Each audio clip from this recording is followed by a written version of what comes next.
안녕하세요. 오늘은 8월 말에서 9월 초에 심을 수 있는 텃밭작물 11가지를 소개하도록 하겠습니다. 보통 8월 말에서 9월 초 하게 되면 가을에 심을 수 있는 대부분의 작물을 심을 수가 있는데요.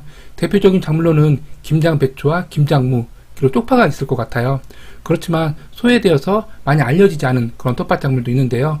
오늘은 그런 작물을 소개하도록 하겠습니다. 첫 번째로 근대인데요. 근대 같은 경우에는 가을에 심었을 경우에는 잘만 한다면 월동해가지고 이듬해 봄까지 수확할 수 있는 두해살이 작물이에요. 그렇기 때문에 봄에도 심을 수 있지만 이렇게 8월 말에서 9월 초에 심게 되면 재배 기간을 더 많이 확보할 수 있고 수확량도 더 많이 확보할 수가 있기 때문에 봄과 가을 중에서 한 차례만 재배할 수 있다고 한다면 이렇게 가을에 재배하는 것을 추천드리는 그런 텃밭 작물이고요. 그리고 초보자도 쉽게 접근할 수 있는 것이 병충해가 그렇게 많지 않은 텃밭 작물이에요. 그렇기 때문에 재배가 대체로 어려운 김장 배추나 김장무 재배가 부담스럽다고 한다면 가을 재배 작물로 근대를 선택하는 것도 한 가지 방법입니다. 지금 왼쪽 사진은 적근대 싹이고요. 그리고 오른쪽 같은 경우에는 청근대 싹이에요. 보통 근대 하면은 쌈채소 적근대만 알고 계시는 경우가 많이 있는데요. 적근대와 청근대 모두 쌈채소 뿐만 아니라 된장국으로 끓여 드시면 참 맛이 있기 때문에 쌈으로만 활용하지 마시고 잘 키워서 된장국 재료로 이용을 해주시면 좋습니다. 다음은 아욱인데요. 아욱 또한 근대와 마찬가지로 병충해가 많지 않은 그런 텃밭 작물이에요. 특히나 가을 재배를 할 경우에는 점점 날씨가 추워지기 때문에 더욱 병충해가 많지 않은 것이 특징인데요. 재배하기도 쉽고 수확과 동시에 국으로 끓여 드실 수가 있기 때문에 작은 텃밭이라면 부담 없이 심을 수 있는 텃밭 작물입니다. 다음은 겨자채인데요. 겨자채는 적겨자가 있고요. 그리고 청겨자가 있습니다. 모두 겨자채의 일종이고요. 겨자 맛이 나는 것이 특징입니다. 씨앗을 파종하고 이후에 커가는 과정을 보여주고 있는데요. 겨자채 같은 경우에는 쌈채소 중에서 벼룩이벌레 피해가 많은 것이 특징인 텃밭 작물이에요. 특히나 봄 재배의 경우라고 한다면 이렇게 어린 싹부터 벌레 피해가 발생할 수가 있기 때문에 이에 대한 방제가 꼭 필요합니다. 그렇지만 가을 재배의 경우라고 한다면 날씨가 점점 추워지다 보니까 조금 더 병충해에 대한 걱정을 덜 수가 있어요. 그렇지만 상추에 비한다고 한다면 병충해가 어느 정도 있는 텃밭 작물이니까요. 이에 대한 대비가 필요한 텃밭 작물입니다. 다음은 조금은 생소할 수 있는 고수인데요. 고수 같은 경우에도 봄 재배와 가을 재배가 모두 가능하고요. 지금 보시는 것이 고수 씨앗이고요. 고수 같은 경우에는 씨앗 파종도 물론 가능한데 지금 사진처럼 씨앗 크기가 어느 정도 있는 그런 텃밭 작물이에요. 그렇기 때문에 바로 파종하기보다는 하루 정도 침종 후에 파종하게 되면 조금 더 싹을 빨리 올릴 수가 있습니다. 작은 텃밭이라고 한다면 이렇게 씨앗 파종을 하기보다는 고수 모종을 구입해서 심어주면 조금 더 시간을 단축할 수 있고 실패 확률도 줄일 수가 있거든요. 예전에는 고수 모종 구하기가 참 힘들었었는데 요즘은 대부분의 작물들이 이렇게 모종으로 판매되고 있으니까요. 가을 작물로 고수 모종을 사서 심어보는 것도 한 가지 방법입니다.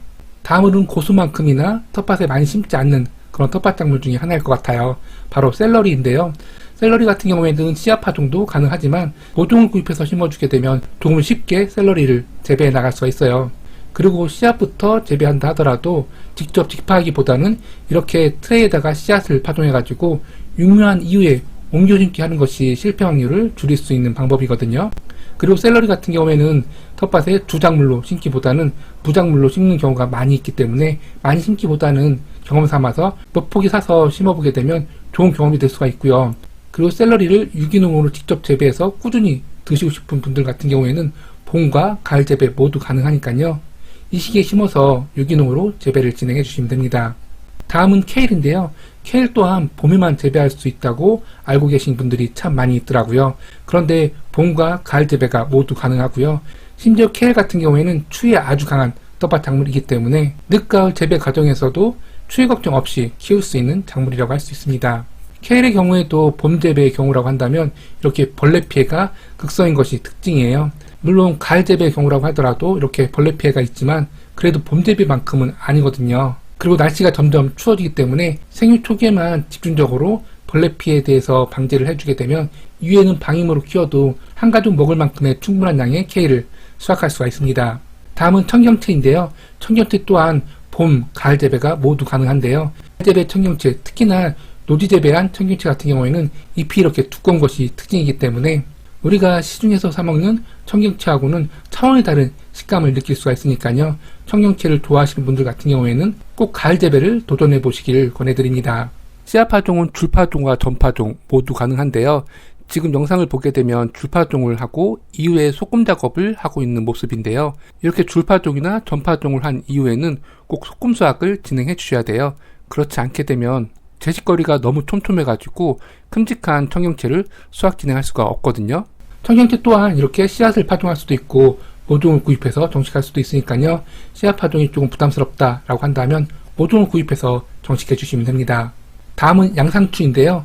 양상추 같은 경우에도 텃밭에서 키운 양상추 같은 경우에는 잎이 두꺼운 것이 특징이에요. 그렇기 때문에 시중에서 판매하는 양상추하고는 또 다른 식감을 느낄 수가 있습니다. 특히나 가을 재배 양상추 같은 경우에는 더 풍부한 식감을 느낄 수가 있기 때문에 양상추를 좋아하시는 분들 같은 경우에는 꼭 가을에 이 양상추 모종을 심어보셨으면 좋겠고요. 양상추 같은 경우에도 씨앗 파종부터 가능하지만 두 작물로 심기에는 좀 부담스러운 작물이기 때문에 이렇게 모종을 몇 주 구입해가지고 상추 심을 때 함께 심어주시면 좋을 것 같습니다. 양상추는 포기상추의 일종이기 때문에 상추 밭 만들 때 같이 밭을 만들어 주시고요. 그리고 같은 시기에 심어도 크게 문제되지 않으니까요. 올 가을에 상추 모종을 심을 계획이라고 한다면 이 양상추 모종도 함께 구입해서 심어보시면 좋을 것 같습니다. 바로 이어서 상추인데요. 상추는 크게 잎을 따먹을 수 있는 잎상추가 있고요. 그리고 양상추처럼 포기상추가 있는데요. 지금 보시는 청상추나 그리고 오크상추 같은 경우에는 잎상추라고 보시면 될 것 같아요.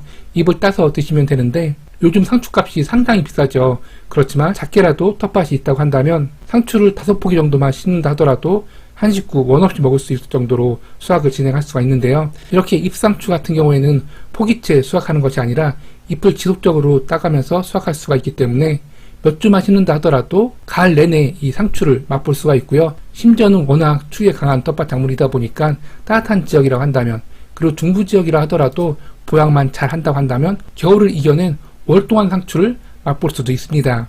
그리고 상추 품종이 워낙 다양하기 때문에 지금 보시는 오크상추나 청상추 말고도 다양한 품종의 상추가 있으니까요. 텃밭이 매우 작다라고 한다면 오늘 소개해드리는 텃밭 작물 중에서 이 상추를 심어보시되 다양한 품종의 상추를 심게 되면 작은 텃밭이라 하더라도 텃밭을 풍성하게 만들 수가 있습니다. 다음은 상추와 함께 빼놓을 수 없는 가을 작물이죠. 바로 쑥갓인데요. 쑥갓 또한 봄에만 심을 수 있다고 알고 계시는 분들이 참 많이 있더라고요. 오히려 가을 재배한 쑥갓이 더 맛이 있고 향도 더 진한 것이 특징이거든요. 그 이유라고 한다면 추위소에서 성장을 하기 때문이고요. 그리고 봄에 쑥갓을 재배할 경우에는 추대가 빨리 올라오기 때문에 겨순을 받아서 지속적으로 재배를 할 수가 없어요.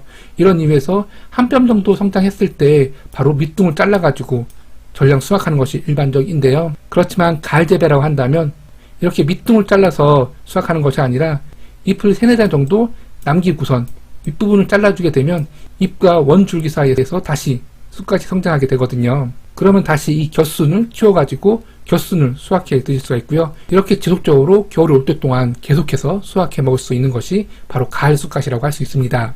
쑥갓 또한 상추 못지않게 추위에 강한 텃밭 작물이니까요. 설이 내린다는 소식이 있다고 해서 모두 수확할 필요는 없습니다.